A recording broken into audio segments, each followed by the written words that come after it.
जय मसीह की।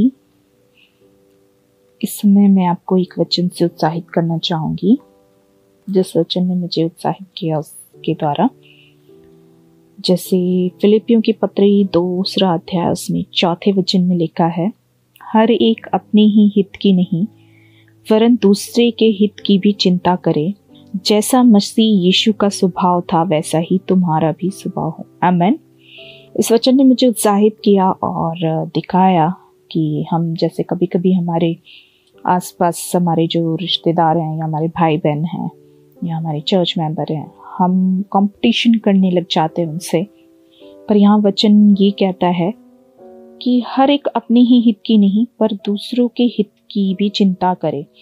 और जैसा मसीह यीशु का स्वभाव था वैसा ही हमारा भी स्वभाव हो।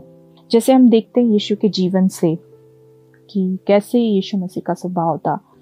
अगर वो परमेश्वर के पुत्र थे और इस पृथ्वी पर आए, वो चाहते तो वो सारा अधिकार जो उनका था वो खुद रख सकते थे या वो बोल सकते थे कि मैं क्यों दूं, बट उन्होंने ऐसा नहीं किया। उन्होंने जो था उनका वो सब कुछ हमें दे दिया उस विश्वास के द्वारा जो हम उन पे करते हैं।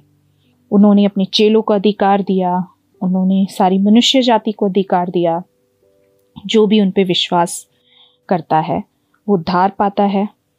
और जैसा उनका स्वभाव था, वो परमेश्वर के पुत्र बनकर इस पृथ्वी पर आए और मारे गए, गाड़े गए, मृत्यु में से तीसरे दिन जी उठे। और वो ये कहते हैं कि वो ही अधिकार मैंने तुम्हें दिया है, मैंने तुम्हें अब पिता की दाहिनी ओर तुम मेरे साथ बैठाए गए हो।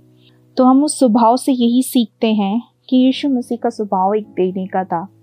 उन्होंने अपना सारा जीवन सबसे पहले लोगों की सेवकाई के लिए दिया और अपने से बेहतर उन्होंने, जैसे हम देखते हैं कि चेलों के पांव धोए।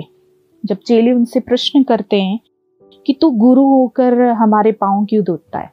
इस दुनिया के गुरुओं को हम देखेंगे तो उनका काम होता है सेवा करवाना, बट यीशु मसीह का काम था, वो ये बोलते हैं कि मैं परमेश्वर का पुत्र होकर आया हूँ तुम्हारी सेवा करने के लिए। तो वैसे ही हमारा भी, जो मुझे उत्साहित करता है, हमारा भी स्वभाव होना चाहिए कि हम दूसरे के हित की चिंता करें, हम दूसरों को उत्साहित करें। जो लोग कमज़ोर हैं, विश्वास में कमज़ोर हुए या कलीसिया में कमज़ोर हैं, हम उन्हें उत्साहित करें कि परमेश्वर उनसे भी उतना प्रेम करता है जितना हमसे करता है। हम उनके लिए प्रार्थना करें जैसे यीशु मसीह किया करते थे, चेलों को उत्साहित किया करते थे, उनके लिए प्रार्थना किया करते थे।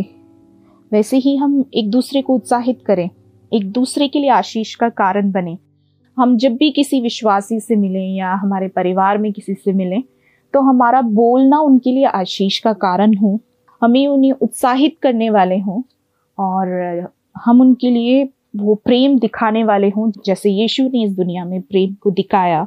और जैसे ये वचन भी कहता है कि हर एक अपनी ही हित की नहीं वरन दूसरे के हित की भी चिंता करे। तो जब हम कलीसिया में आते हैं, जब हम देखते हैं कि परमेश्वर ने हमें अपनी संतान होने का अधिकार दिया है और हम उन बातों को जान चुके हैं, अगर हम क्षमा प्राप्त कर चुके हैं, तो उसी जगह पर हम, जैसे यीशु ने हमें क्षमा किया, हम दूसरों को भी क्षमा करें और वो प्रेम दिखा सके, वो स्वभाव दिखा सके जैसा यीशु का था।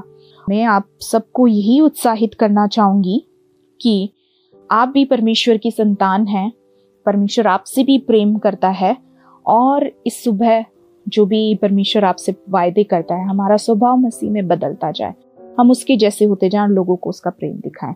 परमेश्वर आप सबको आशीष दे। मैं एक छोटी सी प्रार्थना करके इसे समाप्त करना चाहूंगी।